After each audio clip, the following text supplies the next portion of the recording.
Hello dear learners, welcome to my channel Study from Home with Ashna ma'am. Our today's topic is ratio. आज हम लोग पढ़ेंगे कि ratio क्या होता है बच्चों। जैसा कि आप पहले भी पढ़ चुके हो कि डिवीजन हम लोग कैसे करते हैं, है ना, और आप सभी को डिवीजन आता है करना। तो यहाँ जब हम रेशियो पढ़ते हैं तो रेशियो में भी हम एक तरह से डिवाइड करते हैं। तो पहले आज मैं आपको समझाऊंगी कि रेशियो होता क्या है और डेली लाइफ में हम इसका कैसे यूज करते हैं। तो चलिए देखते हैं। What is ratio? Ratio is a quantitative relation between two similar magnitudes. यानी कि रेशियो क्या होता है, जब भी कोई दो सिमिलर मैग्नीट्यूड्स होते हैं तो उनके बीच का रिलेशन शो करता है। ठीक है, कोई भी आप दो मैग्नीट्यूड ले लीजिए लेकिन उनके मैग्नीट्यूड कैसे होने चाहिए, सेम होने चाहिए। तो उनके बीच का क्या हम यहाँ पर शो करते हैं, रिलेशन शो करने के लिए रेशियो का हमेशा यूज किया जाता है। ठीक है, या हम ये भी कह सकते हैं comparison by division is also called ratio. यानी कि जब हम दो क्वांटिटीज का कंपैरिजन करते हैं लेकिन किसके थ्रू, डिवीजन के थ्रू, तो फिर हमारा क्या कहलाता है, रेशियो कहलाता है। ठीक है, जब भी हम कोई दो चीजों का कंपैरिजन करते हैं या फिर दोनों के बीच में हम कोई रिलेशन बताते हैं, ठीक है, तो वो हमारा रेशियो कहलाता है। ठीक है, जैसे कि मैंने आपसे कहा, मान लीजिए कि price of a pencil box is 25 rupees. ठीक है, मैं यहाँ रफ में आपको करके दिखा ले रही हूँ कि मान लीजिए कि कोई पेंसिल बॉक्स है और उसका कॉस्ट कितना है, 25 रुपीज है। ठीक है, और एक इरेजर है, एक रबर है जिसका कॉस्ट कितना है, जिसका कॉस्ट है ₹5। ठीक है, जिसका कॉस्ट कितना है, 5 रुपीज है। तो अब यहाँ पर हम इसको कंपेरिजन करेंगे तो हम आप ऐसे भी तो कह सकते हैं ना कि cost of pencil box is 5 times more than cost of rubber, है ना। ये भी तो कह सकते हैं कि यहाँ पर पेंसिल बॉक्स का जो भी कॉस्ट है वो रबर के कॉस्ट से 5 टाइम्स क्या है, ज्यादा है, ये कह सकते हैं ना। या आप ये भी कह सकते हैं कि जो रबर का कॉस्ट है वो पेंसिल बॉक्स के कॉस्ट से 1/5 टाइम क्या है, ज्यादा है। तो यानी पे यहाँ पर हम क्या कर रहे हैं, कंपैरिजन कर रहे हैं। लेकिन आप यहाँ देख पा रहे हैं कि हम डिवीजन के थ्रू क्या कर रहे हैं, कंपैरिजन कर रहे हैं। तो जब हम डिवीजन के थ्रू कंपैरिजन करते हैं तो वहां पर हम रेशियो यूज करते हैं। ठीक है, ऐसे हम डेली लाइफ में कई चीजें यूज करते हैं, रेशियो का कई जगह पर भी यूज किया जाता है। जैसे कि मैं कहूँ कि एक गार्डन है या एक खेत है, जैसे कि मान लीजिए, तो वहां पर 30 बफेलो है एंड 20 काऊ है, तो उनका रेशियो क्या है, तो रेशियो क्या हो जाएगा, काऊ रेशियो बफेलो क्या हो जाएगा, 20:30। ठीक है, तो इस तरह से यहाँ जब हम दोनों के नंबर्स की, नंबर ऑफ काउस और नंबर ऑफ बफेलो क्या कर रहे हैं, कंपैरिजन कर रहे हैं या दोनों के बीच का रिलेशन बता रहे हैं, तो उसे हम क्या कह रहे हैं, रेशियो कहते हैं। ठीक है, इसे हम डिवीजन के थ्रू भी दिखाते हैं। जैसे अभी मैंने एग्जाम्पल दिया 20:30, यानी काउ रेशियो बफेलो का, तो 20:30 ये रेशियो हमारा डिवीजन साइन भी होता है। तो आप समझ गए होंगे कि रेशियो किसे कहते हैं, जब भी हम दो सेम मैग्नीट्यूड्स का यानी कि सिमिलर मैग्नीट्यूड्स का कंपैरिजन करते हैं तो वहां हम रेशियो कहते हैं। याद रखिए, आप हमेशा कॉस्ट की कंपैरिजन कॉस्ट से ही करेंगे। ठीक है, किसी भी चीज का नंबर है, जैसे मैंने कहा नंबर ऑफ पेंसिल, तो आप नंबर ऑफ पेंसिल का नंबर ऑफ इरेजर से ही करेंगे। मतलब नंबर ऑफ सेम होना चाहिए, यानी मैग्नीट्यूड सेम होना चाहिए। अगर कोई, जैसे कि मान लीजिए मैंने डिस्टेंस का है और डिस्टेंस का आप कंपैरिजन टाइम से नहीं कर सकते हो, डिस्टेंस का कंपैरिजन आपको डिस्टेंस से ही करना पड़ेगा। ठीक है, तो मैग्नीट्यूड हमेशा आपका क्या होना चाहिए, सेम होना चाहिए। आगे जब हम लोग क्वेश्चन सॉल्व करेंगे तो वहां पर हम देखेंगे कि मैग्नीट्यूड सेम नहीं होते कभी कभी, तो वहां पर आपको मैग्नीट्यूड सेम करना पड़ेगा और उसके बाद वहां पर आप क्या कर सकते हैं, कंपैरिजन। क्योंकि जैसा आपको पता ही है, जैसे मैं कहूँ कि आप क्लास 6 में हैं और मैं कहूँ क्लास 6 का कंपैरिजन क्लास 12 से कीजिए, तो क्लास 6 का कंपैरिजन 12th क्लास से तो नहीं हो सकता। क्यों नहीं हो सकता, क्योंकि दोनों का कंपैरिजन इसलिए नहीं हो सकता क्योंकि क्लास 6 के बच्चे भी छोटे हैं, क्लास 12 के अभी बड़े हैं। ठीक है, तो सेम अगर कंपैरिजन हमें करना होता है तो मैग्नीट्यूड क्या करना पड़ेगा, सेम करना पड़ेगा। यानी 12th क्लास के बच्चों का कंपैरिजन 12th क्लास के ही बच्चों से किया जाएगा, है ना। तो इसी तरह से मैं आपको बता रही हूँ कि जब भी हम सेम मैग्नीट्यूड्स का कंपैरिजन करते हैं या फिर रिलेशन बताते हैं कि दोनों में क्या रिलेशन है, तो वहां पर हम क्या यूज करते हैं, रेशियो यूज करते हैं। ठीक है, तो अब यहाँ पर आप देखिए, ratio can be represented in the form of a fraction. Ratio को हम फ्रैक्शन के फॉर्म में भी रिप्रेजेंट कर सकते हैं। एग्जाम्पल, जैसे मैंने लिखा 2:5, ये हमारा रेशियो का सिंबल होता है। 2 डॉट्स जो होते हैं ये हमारे रेशियो के सिंबल होते हैं। तो ये हमारा क्या लिखा हुआ है, 2:5। इसे हम फ्रैक्शन के फॉर्म में भी लिख सकते हैं।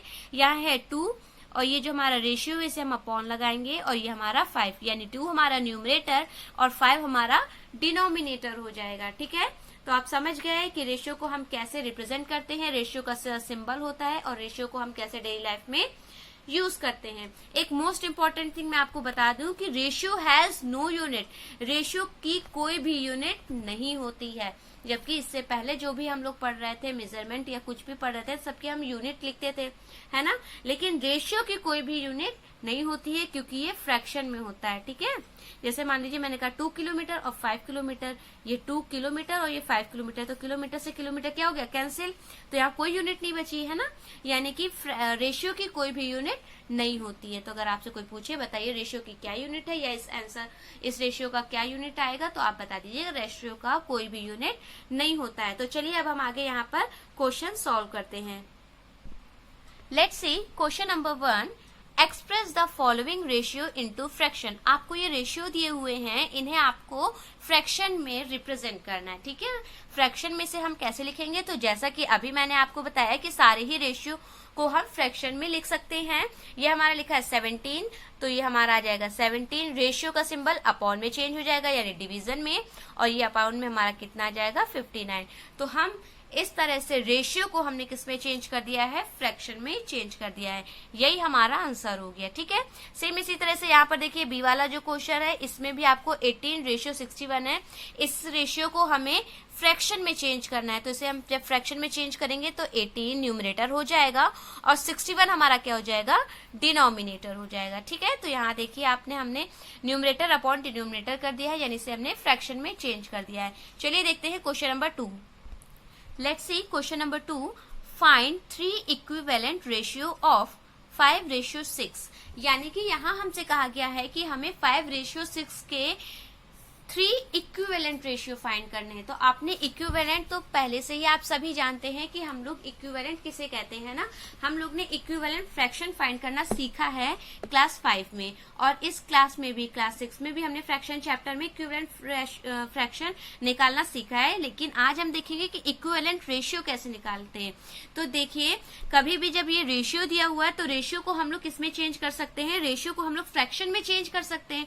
तो पहले हम रेशियो को किसमें चेंज कर लेंगे, फ्रैक्शन में चेंज कर लेंगे, और जैसे ही रेशियो हमारा फ्रैक्शन में चेंज हो जाएगा तो फ्रैक्शन से आप लोग को इक्विवेलेंट रेशियो फाइंड करना आता होगा। तो चलिए मैं आपको बताती हूँ कि कैसे करते हैं। जैसे सबसे पहले ये हमारा 5:6 लिखा हुआ है, इसे हम कैसे लिख सकते हैं, 5/6 लिख सकते हैं, है ना। रेशियो को हम फ्रैक्शन में चेंज कर सकते हैं, तो यहाँ हमने चेंज कर दिया है 5/6। अब इसे हमें कितने हमें इक्विवेलेंट फ्रैक्शन फाइंड करने हैं, 3 इक्विवेलेंट फ्रैक्शन इसके फाइंड करने हैं। तो यहाँ पर 3 फाइंड करने हैं, तो 5/6 ये है।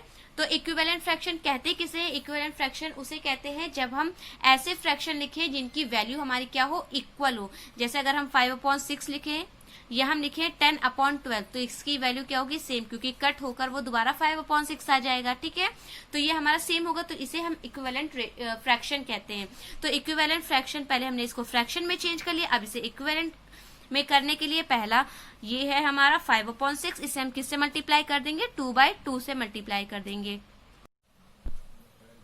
2/2 से हम मल्टीप्लाई करेंगे तो हमारा आ जाएगा 5×2 = 10 अपॉन 6 × 2 यानी 6×2 = 12। तो ये हमारा क्या हो गया, 10/12, यानी 5/6 का हमने इक्विवेलेंट फ्रैक्शन फाइंड कर लिया। ठीक है, हमें कितने फाइंड करने हैं, 3 इक्विवेलेंट रेशियो फाइंड करने हैं। तो पहले हम 3 इक्विवेलेंट फ्रैक्शन फाइंड कर लेते हैं। ठीक है ना, तो ये 5/6 को 2/2 से हमने मल्टीप्लाई किया। अब 5/6 को किससे करेंगे, 3/3 से करेंगे। ठीक है, तो पढ़िए यहाँ पर 5×3 = 15, 6×3 = 6×1 = 6, 6×12, 6×3 = 18। ठीक है, फिर अब हम 5/6 को किससे मल्टीप्लाई करेंगे, 4/4 से मल्टीप्लाई करेंगे। ठीक है, तो यहाँ हमने 4/4 से मल्टीप्लाई किया है।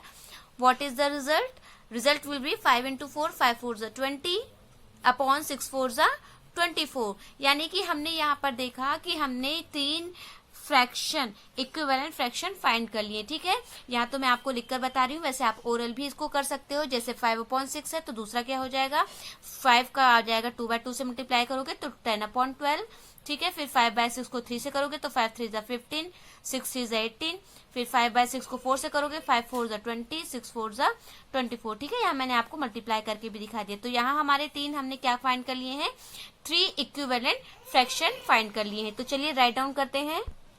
तो यहाँ देखिए 3 इक्विवेलेंट फ्रैक्शन हम लोग ने कौन से फाइंड किए हैं, अभी हमने फाइंड किए हैं 10/12, पहला हमारा क्या था 10/12, दूसरा क्या था 15/18, और थर्ड क्या था हमारा 5 2 10, 5 3 15, 5 4 20, और यहाँ हमने मल्टीप्लाई किया था 6 1 6, 6 2 12, 6 18, 6 4 24।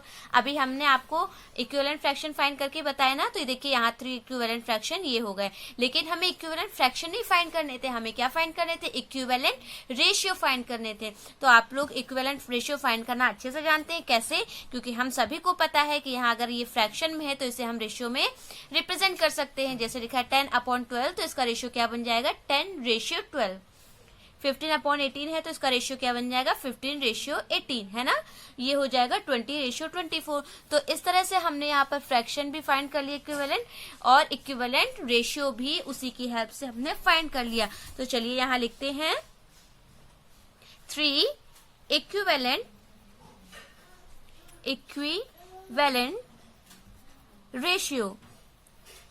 रेशियोज आर, तो कौन कौन से हो जाएंगे, पहला 10/12 था तो पहला रेशियो हमारा आ जाएगा 10/12, दूसरा रेशियो हमारा क्या आ जाएगा 15/18, और थर्ड रेशियो हमारा क्या आ जाएगा 20/24। ठीक है, और यही हमसे पूछा था और यही हमारा क्या हो गया, आंसर हो गया। बच्चों बहुत ही आसानी से कर पा रहे हैं, समझ पा रहे हैं। जैसा कि मैंने आपको बताया क्वेश्चन में क्या था, आपको एक रेशियो दिया हुआ था 5/6, उसका आपको 3 इक्विवेलेंट रेशियो फाइंड करना था। तो 3 इक्विवेलेंट रेशियो फाइंड करने के लिए हमने क्या किया, पहले उसे फ्रैक्शन में चेंज कर दिया और फ्रैक्शन के 3 इक्विवेलेंट रेशियो फाइंड कर लिए। तो जैसे ही हमें फ्रैक्शन के 3 इक्विवेलेंट रेशियो फाइंड हो गए तो हमने उसे किस में बदल दिए, रेशियो में बदल दिए, सॉरी इक्विवेलेंट फ्रैक्शन यहाँ हमें फाइंड हो गया, अब हमने इसको रेशियो में चेंज कर दिया। तो ये हमारे 3 इक्विवेलेंट रेशियो हो गए। ठीक है, मैं एक और सवाल आपको दिखाती हूँ ताकि आपको कोई भी कंफ्यूजन ना हो। यहाँ पर देखिए हमारा नेक्स्ट क्वेश्चन है 10/11, तो ये हमारा रेशियो है, इसे हमें किस में चेंज करना होगा, हमें इसको फ्रैक्शन में चेंज करना होगा। ठीक है ना, तभी तो हम इक्विवेलेंट रेशियो भी फाइंड कर पाएंगे। तो सबसे पहला काम हमारा क्या है, इस रेशियो को हमें फ्रैक्शन में चेंज करना होगा। तो 10/11 को हम कैसे लिख सकते हैं, 10/11 लिख सकते हैं। ठीक है ना, मैंने आपको भी बताया है कि ये जो रेशियो का सिंबल होता है वो डिवीजन में चेंज हो जाता है, यानी अपॉन में चेंज हो जाता है। तो ये 10/11 हो गया। अब हम इसके क्या फाइंड कर लेंगे, 3 इक्विवेलेंट फ्रैक्शन फाइंड कर लेंगे। ठीक है, तो यहाँ 3 इक्विवेलेंट फ्रैक्शन आप बताइए क्या हो जाएंगे। तो पहले हमें इसको किससे मल्टीप्लाई करना पड़ेगा, 2/2 से मल्टीप्लाई करेंगे। 10 2 20 अपॉन 11 2 22, ये हमारा पहला इक्विवेलेंट फ्रैक्शन हो गया। अब 10/11 को किससे मल्टीप्लाई करना पड़ेगा, 3/3 से मल्टीप्लाई करेंगे। ठीक है, याद रखिए न्यूमरेटर और डिनोमिनेटर दोनों को ही 3/3 से करेंगे, ऐसा नहीं कि यहाँ 2 से किया और यहाँ 3 से किया। ठीक है ना, सेम से ही करते हैं। तो यहाँ पर देखिए 10 3 30 अपॉन 11 3 33, ये हमारा सेकेंड इक्विवेलेंट फ्रैक्शन हो गया। थर्ड निकालना है तो हम इसे कैसे फाइंड करेंगे, इसको 4/4 से मल्टीप्लाई करेंगे। ठीक है, 10 4 40, 11 4 44। अगर इसी तरह से हमें 4 निकालने होते तो हम किससे मल्टीप्लाई करते 5/5 से, लेकिन हमें यहाँ सिर्फ 3 चाहिए थे। तो हमने 1 2 3 इक्विवेलेंट फ्रैक्शन फाइंड कर लिए हैं। तो यहाँ पर चलिए लिख लेते हैं 3 equivalent fractions are. 3 equivalent fractions कौन कौन से हो गए हमारे, यहाँ पहला हमारा हो गया 20/22, 20/22। सेकंड हमारा हो गया 30/33, थर्ड हमारा हो गया 40/44।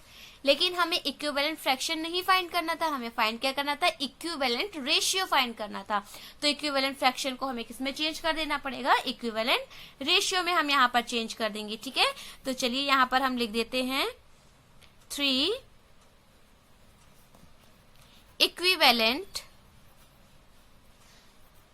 ratios are कौन कौन से हो जाएंगे बताइए, कौन कौन से हो जाएंगे? 20 रेशियो 22।